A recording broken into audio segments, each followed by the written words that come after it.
and do that and mark them out on there, and you're able to take a picture or scan it back in and send it as an attachment, then that's fine. Remember CF Pelham at hartsacademy.net. Or if you go in your My School Works to the messages in there, you can just click on my name and send it to me in there, which is what a lot of people do. But quiz 37 was over section 11 through. And the reason that I just sent these to you as the attachment instead of having them in ProProfs, because with these tables and stuff, that's not too fun to try to put into the ProProfs. So it was easier just send you the picture of this, okay? So like on the first one, like all you have to do is if you can even type your answers into the body of an email. And I think that's what I really did on hers. I got hers yesterday, where she just typed number 1 was blank frequency. I'm not gonna tell you the answer, okay? Number 2 was blank frequency. Number 3 was a number. Number 4, number. Number 5 was the answer, okay? So you can just type the answers like that if you want, okay? Remember, some of the times with the probability, it's just the decimal probability version, okay? And sometimes it was talking about percent. So like when you were filling in for number 6, 7, 8, 9, and 10 on quiz 37, they had the percent sign on the quiz paper. So that means they're percent. So if you're typing the answers to me in just an email, you need to put 10% with the percent sign on it, or 8%, whatever it is. Okay, and then quiz 38 was all on section 11.4. The first 4 were just definitions, which you can use your book, so you should be able to find those pretty easy. Okay, because they're all there in the reading. It's like our bold print words from the reading. And then 5, 6, and 7 used that discrete distribution table. On those for 5, 6, and 7, where it was asking for that probability, remember it gave it to you as a percent in the table. So trying to cheat. Gave it to you as a percent in the table, and you need to change that percent to a decimal in the problem, which most of you did that. But then if you change it to a decimal, does it still have the percent sign on the end? No, it doesn't. Okay, so those 3 answers, 5, 6, and 7, would have been decimal answers. And then on the back, it was that last type of distribution table that we talked about. I'm not going to say the answer because that was what question 8 is. It wants to know what type it is, which again, you can use your book.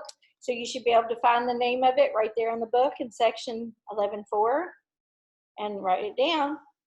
And then number 9 and number 10, they could have been written as either a fraction or decimal form. Okay, which you should have been able to figure that out from the problem. Okay, which most of those of you that had already sent it to me did fairly well on those. If you haven't yet, then remember you need to try to get those done this afternoon.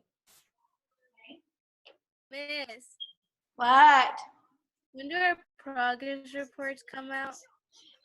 Probably this afternoon, because he had been going to send them yesterday, but then we had our staff meeting yesterday afternoon, and so by the time we finished all that and everything, it didn't get done. So they'll probably go out today then. So probably, usually they do it like 3 or 4 o'clock in the afternoon when they send them out, because basically Mr. Pelham just has to go into this one thing and hit a button, and it's like, and then they're gone. So. But yesterday with us doing the staff meeting and trying to help people, other teachers that were having issues with some stuff, by the time we finished all that, Mr. Wyndham told them just wait and do it today. So they should come out today, okay? All right, any other questions over the quizzes or anything? We're ready to talk about geometric probability. Okay, geometric probability is what we have there on section 11.5.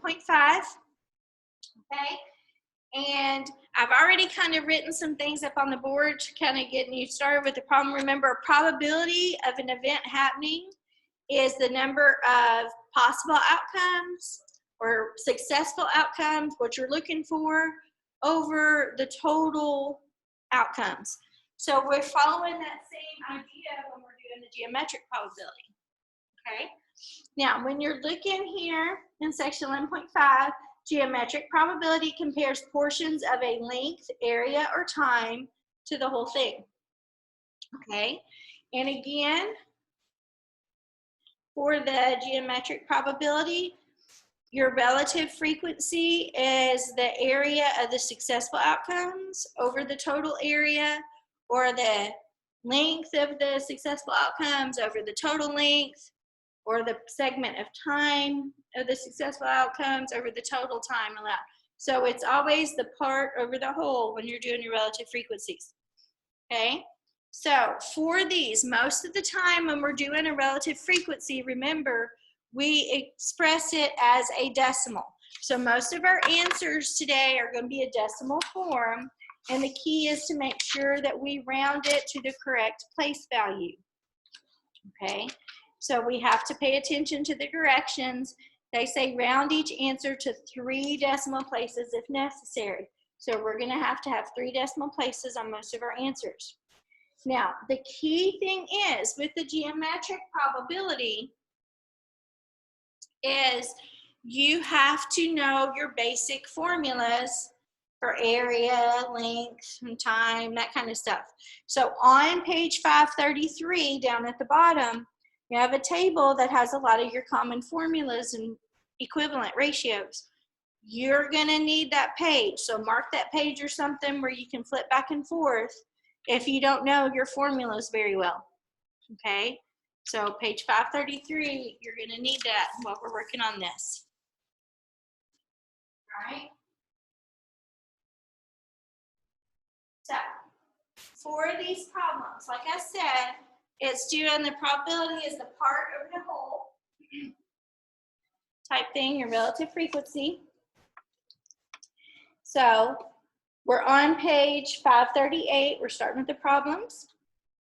And you'll kind of get an idea of what we're talking about with these situations. It says, after school, Nathan came home and threw his keys on the 12 square foot kitchen counter. He heard a splash as the keys landed in the 15 square inch bowl that was placed on the counter. What is the probability that the keys would have landed in the bowl? Okay, so out of all the space of the kitchen counter, he managed to get his keys in the bowl. Okay, so what we're doing is you're finding the probability of the keys landed in the bowl is equal to the area of the bowl over the area of the entire counter. Now the thing is with this, if you paid attention when I was reading it, the counter was measured in square feet, but the bowl was measured in square inches. So they are not measured in the same units. So if I'm trying to compare, I have to have them in the same units. So that's when those conversion factors and equivalent factors on page 533 come in handy. Okay, that's when we got to use them. So for the area of a bowl, okay, again, the area of the bowl, it told you was 15 square inches, correct? Everybody agree with that? So Yes, ma'am. the bowl is 15. Now the counter was 12 square feet. If you look at page 533, okay, 1 square foot equals how many square inches?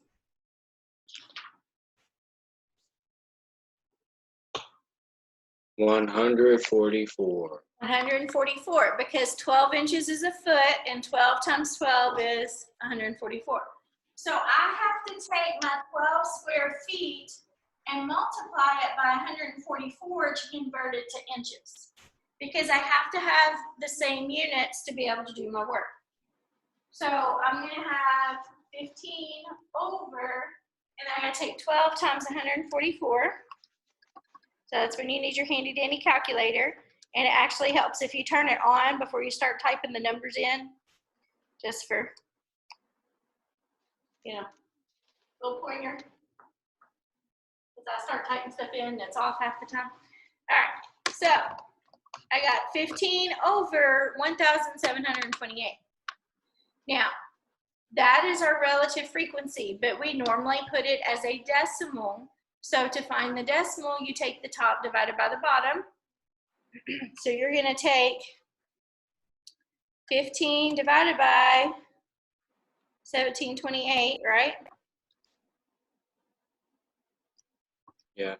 And you get a fraction that's reduced, and then we change it to a decimal. Now on mine, I got 0.0086. What else did I have? 80. Okay. 5, and it went on forever, right? I'm gonna move this so you can see. There we go. Okay. Now it said we're rounding to 3 decimal places. So here's my 3rd decimal place. Does 6 make the 8 go up? Yes. So it's 0.009 is our relative frequency that when he came in and threw the keys out of the entire area of the counter, he would manage to land it in the bowl that had liquid in it. Okay, so that's bad luck. Okay, you don't want your keys to go in the bowl of water or whatever it was. Okay, so that's the kind of problems that we're doing today. All right. So number 2. Okay. Number 2 says, while mowing the lawn, Ryan ran over a small rock that was thrown at the side of his father's shed. He was relieved that it missed the small 1.5 foot by 2 foot window. What is the probability that the rock would have hit the window if the side of the shed is 8 feet long and 6 feet high? Okay, so if I'm talking about the wall of a shed or a window, what shape do you think they probably are? Circle, Rectangle. square, rectangle, rectangle? Okay, Yeah. the length and width are different measurements, so they're rectangles. So to find the area of a rectangle, remember, that is length times width. Okay, so we have to do the length times the width for the window and the length times the width for the wall of the shed. Because the probability of the rock hitting the window is taking the area of the window and dividing it by the area of the side of the shed. So for my area of the window, he said it was a 1.5 by 2 foot. So I have 1.5 times 2 for the area of the window.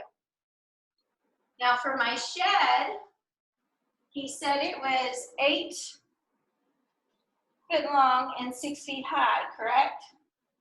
So the area of the shed is 8 times 6. So I have to find the area of the window and the area of the shed.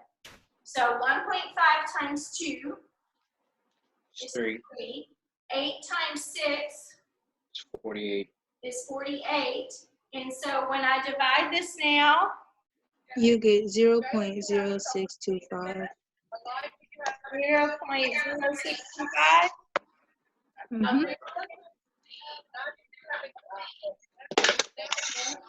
And since it ends, okay, since it ends, I would count it wrong for you having more than 3 decimal places, okay? Because like this one, it went on forever, so you definitely need to round it off to 3 places. This one, it ended. But still, technically, they asked for you to only have 3 decimal places. So if I did that, that means the 5 would make that go up. So it would be 0.063. So either answer would be acceptable. Okay? The book's looking for 3 decimal places only, but when I get a decimal that ends in 4, I'd rather still have the more exact answer instead of the rounded. But that's just me. Okay? So you kind of get the idea of what we're talking about on these problems. Okay? So he had pretty good luck though, because he missed the window. All right, now, number 6. Kristen accidentally left her 12-inch by 9-inch book on the floor in her classroom. Okay, the classroom is 30 feet long by 15 feet wide. That night, there was a rainstorm and water leaked through a hole in the classroom. what is the probability that the leak will land on her book? So the probability of the water hitting the book, we're doing number 6, we're doing the teal problems in case you can figure it out, even though that's what's said up there. Okay, probability of water landing on the book is the area of the book over the area of the room. Again, the book is going to be a rectangle and the room is a rectangle. So we're still using the same formula that we used up here on number 2, length times width. So when we're doing this, for the book, it was in inches, but we're still going to go ahead and use that first. So it was 12 by what? 9?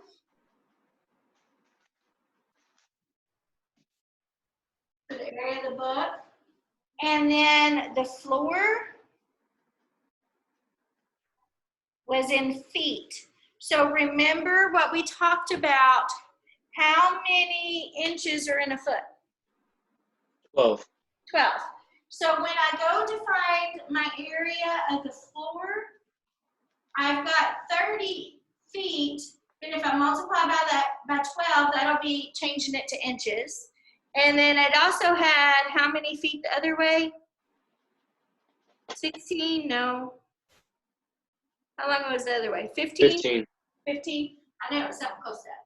So I have 15, and if I multiply that by 12, that changes it to inches as well, because they have to be in the same units. Now, you'll notice on number 1, we had inches and feet, so we made them both in inches.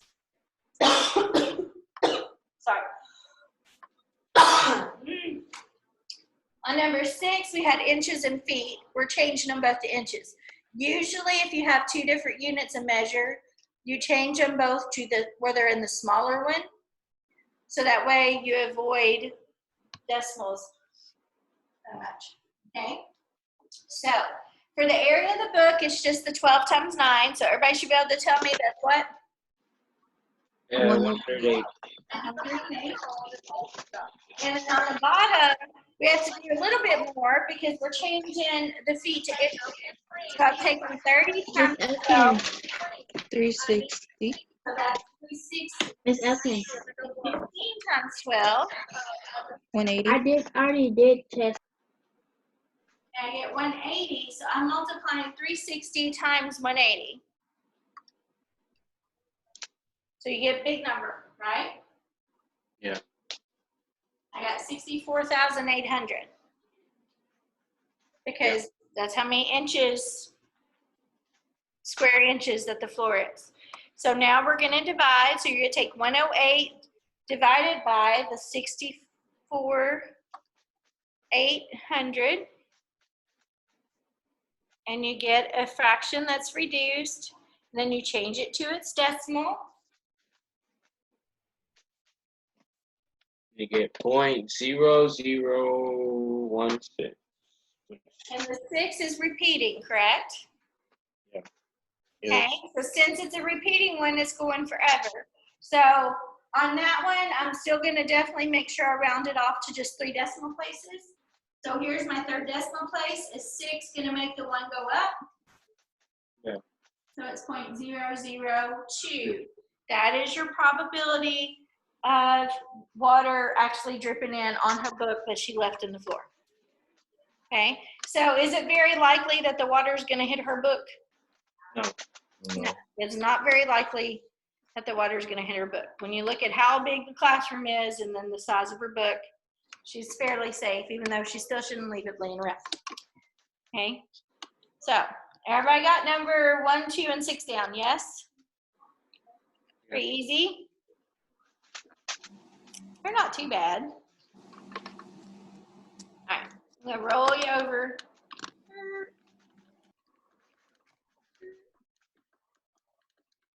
Okay.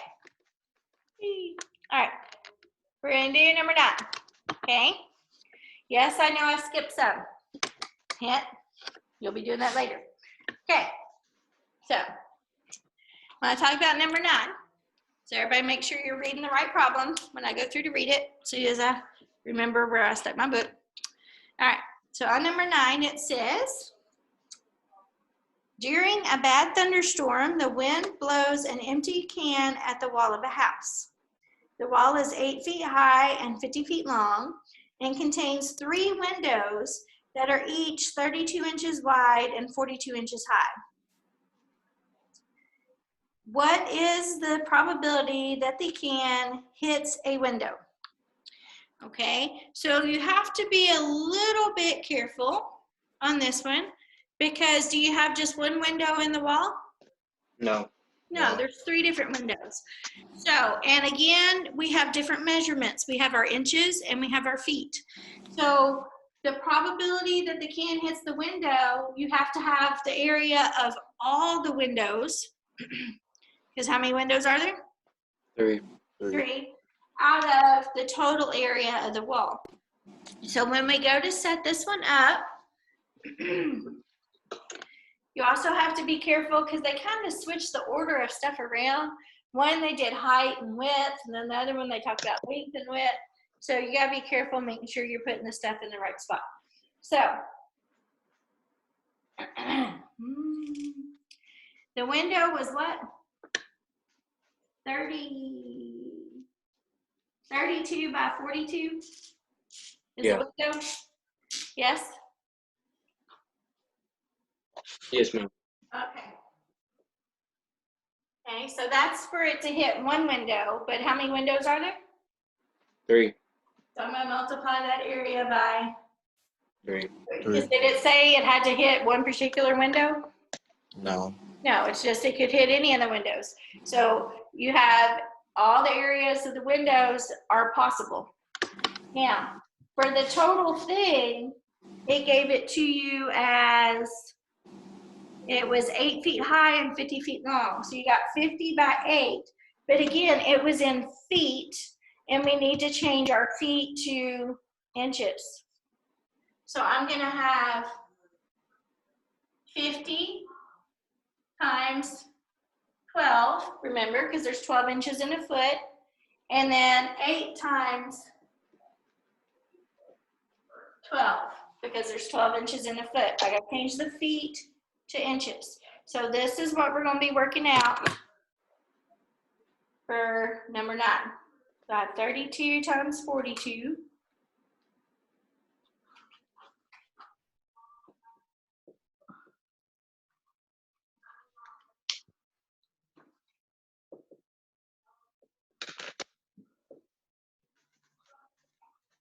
Everybody should be typing it and make sure you're getting, same thing I am, because, you know, I do hit stuff on the calculator wrong sometimes.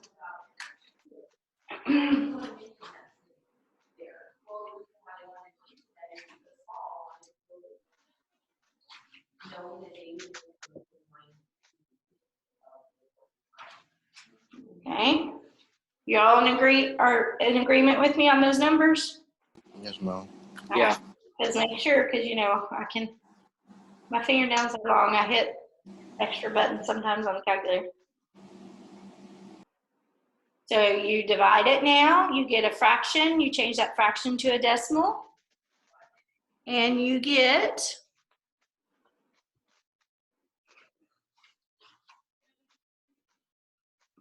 0.07. So since there's 3 windows, he has a 7% chance of a can going through one of those windows during the storm. Now, if there was only 1 window, would it be less? Yeah. Yeah, it would be like 1/3 of that because we wouldn't have multiplied by that extra 3. But there were 3 windows, so we had to include all of them together. Okay? But that's why I wanted to make sure we did number 9 together because where it talked about 3 windows. All right, number 10. Number 10 says, while Bryce's soccer team is running sprints across the field, one of the water sprinklers accidentally turns on. The field is 100 yards long and 60 yards wide, and the sprinkler sprays in a circle with a 15-yard radius. What is the probability that Bryce gets sprayed with the water? Okay, so It's a strong sprinkler. the probability that he gets sprayed with water is the area of the water which when it talks about radius, that means the sprinkler sprays out in a what? Circle. A circle. So we got to know how to find the area of a circle, because our water part's going to be area of a circle this time. Now the field is still a rectangle. Now they were nice in that all of our measurements are in yards, so we don't have to worry about trying to convert units and measure anything. But we have to know how to find the area of a circle. Area of a circle, remember, is pi times the radius squared. So we're using that formula for our area of the water sprinkler. So when I go to plug it in, I have pi times, how far out did it say that the sprinkler sprayed? 15 yards. 15. 15 yards. So I've got pi times 15 squared in the top. And then for the area of the field, it's still a rectangle. It was 100 yards by 60 yards. So this is what we're going to figure out. So 15 squared is 225. Everybody agree with that? Yeah. Okay. Now, I have 225 times pi. What do we usually use for pi? 3.14. 3.14. So we're going to take 3.14 times 225.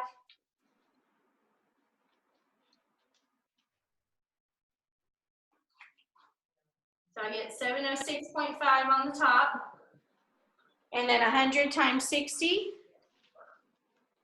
You just add 2 zeros on there and you get 6,000. 6,000. So that's what I'm dividing.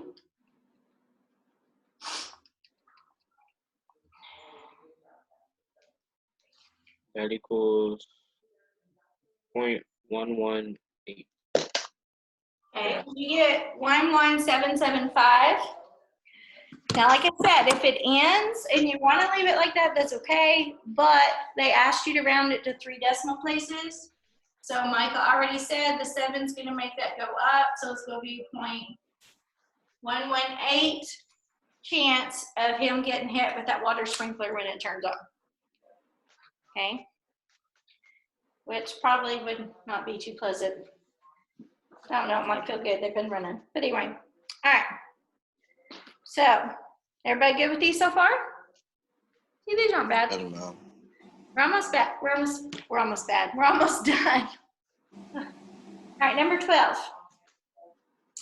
Number 12 says a 15 square foot garden.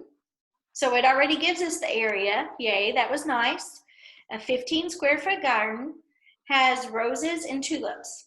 There are 7 roses, each with an area of 4 square inches, and 11 tulips, each with an area of 3 square inches. Find the probability of a single raindrop landing on either a rose or a tulip. So to find the probability of the rain landing on a rose or a tulip is the area of the rose plus the area of the tulip.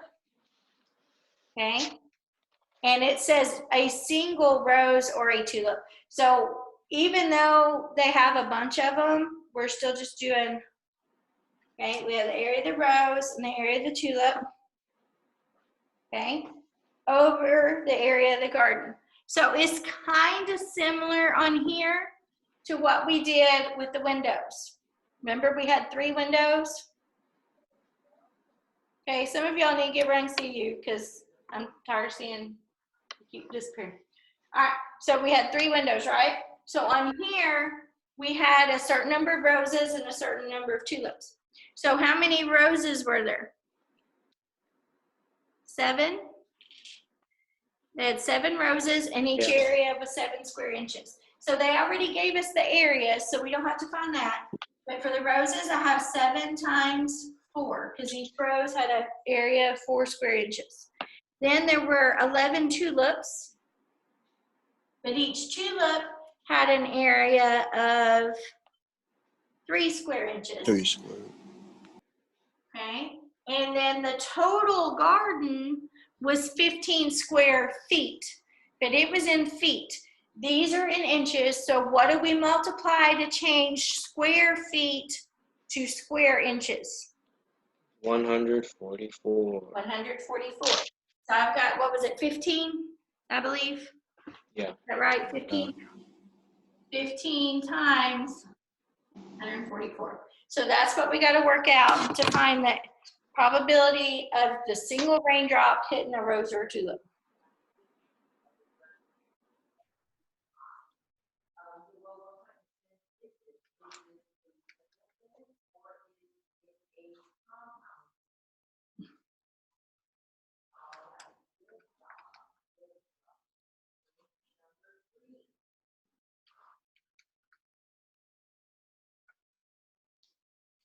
Y'all getting an answer? Yeah. Does it look something like that? Yes. All right. So here's 3 decimal places. Is 2 going to make the 8 go up? Yes. No. No. No. Less than 5, so it just stays 0.028. So there's a 0.028 probability of the single raindrop landing on either a rose or a tulip. Okay? All right, number 13. I need to erase. So I have a, no, I'll just roll around here. Everybody got that one down? Yeah? Yes. Okay. We only got 13 and 14 left because you're going to do 7 and 8 that we skipped. All right.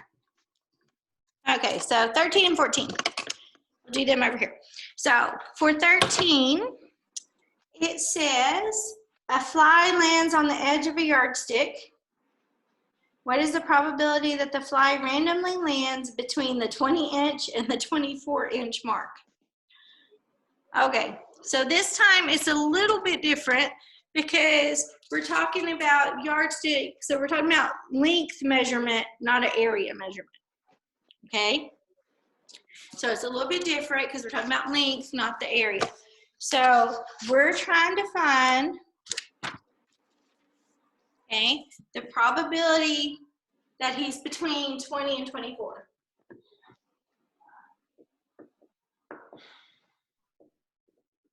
That's what we're looking for. So to be able to do that, it would be the length between 20 and 24 over the entire length of the yardstick. Okay, so first of all, does everybody know how long a yardstick is? 3 feet. 3 feet, or how many inches? 36. 36 inches, right? 3 feet or 36 inches.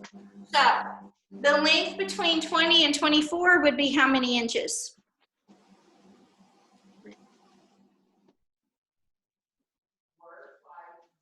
4. 3. Come on. 4, right? Ta-da! Between 20, 24, so there's 1, 2, 3, it's 4 inches. So I have 4 out of 36 total. Yeah, 4. So that's 1/9. So then as a decimal, what's that gonna be?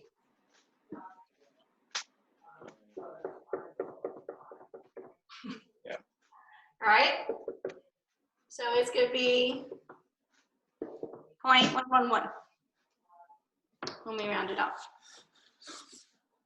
Okay.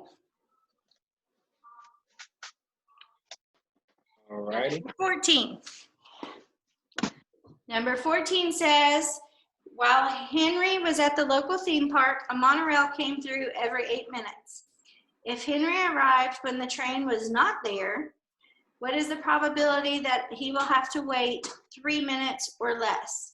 So we're finding the probability of waiting less than or equal to 3 minutes. Okay, we're finding the probability of waiting less than or equal to 3 minutes. And the way we do that is times 3 minutes or less.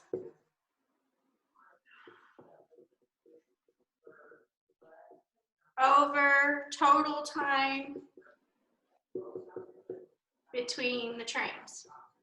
Okay, how long did he say it was between trains? 8 minutes. 8 minutes. So 3 minutes or less would be 1 minute, 2 minutes, or 3 minutes. 3 minutes. So it's 3/8 or 0.375. 375. So the ones with time and length are a little bit easier than the area ones because it's a little bit less work. Okay? So what we're going to do is we're going to read and make sure you get number 7 and number 8 set up correctly, and then you can finish them up. Okay? Alrighty. Number 7. Number 7 says, Larry had a model rocket that he launches in a field measuring 100 yards by 75 yards. Heavy rains the night before created a marshy rectangular area in the middle of that field that was 30 feet by 20 feet. As the rocket floats back to the ground, what is the probability that it lands in the marsh? So you're looking for the probability of the rocket in the marsh. Okay, so you have the area of the marsh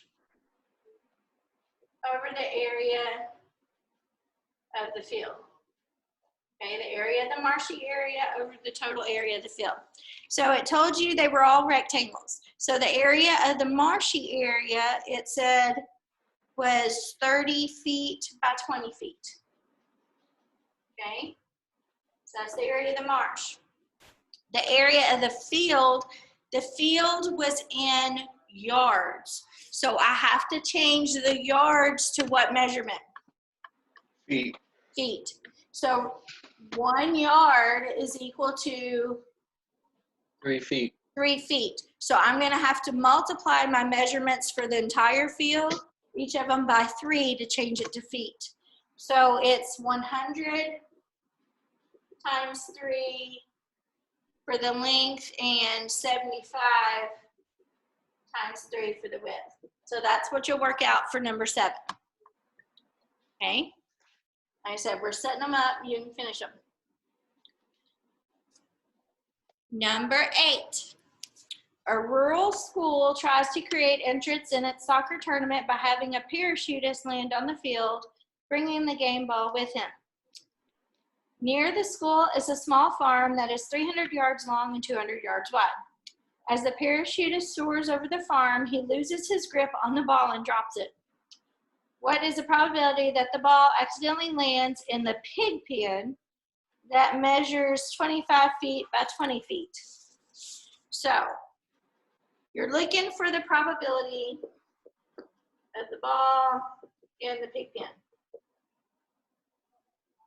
Okay, so to find that, you're going to have to find the area of the pig pen out of the area of the farm. Okay, so the area of the pig pen measured 25 feet by 20 feet. The farm was measured in what? Yards. Yards again. So we're going to have to do the same thing that we did on number 7. We have to multiply by 3. So it was 300 yards long. So that's 300 times 3 to change it to feet. And 200 yards wide. So that's 200 times 3 for the width. And that's what you work out for number 8. Okay? Geometric probability is the same as our other probabilities. To find the relative frequency, you put the area of you put what's successful, what you're looking for, over the total. It's just with the geometric, you're having to actually use geometric measurements such as area and length in the problem. Okay? So everybody thinks they can finish 7 and 8? Yes. Yes. Okay, everybody knows what they need to do as far as finishing those quizzes from yesterday? Yep. Miss Pelham, did you get mine? I emailed them to you. When did you email them? I answered your one email. Did you look at my Yeah. answer? Yes, ma'am. I took a picture of them and then emailed you. Okay, It was I like haven't at been 7. back on there again. So did you send it to CF Pelham at Harvest? Yes, ma'am. Okay, then hopefully it should be in there. I'll look after class, and if it's not, I'll let you know. Okay. But yeah, as long as you're doing it, CF as in Faye, that's my middle name. CF Pelham at harvestacademy.net. Hopefully I got it. Okay? Okay. Or through the My School Works. Okay? Any other questions on anything? You know, Are the quizzes due by today? you need to try to get them to me today if possible. Okay? Because you were actually supposed to have worked on them yesterday. You know, just because we don't have Zoom on Monday doesn't mean Mondays are a day off. Apparently that's what someone emailed me saying it's our day off. No, it's not a day off. Okay? Off when we had it like Easter weekend, we had that Friday and Monday off, but not yesterday. So try to get it done at least, you know, hopefully I get them sometime tonight.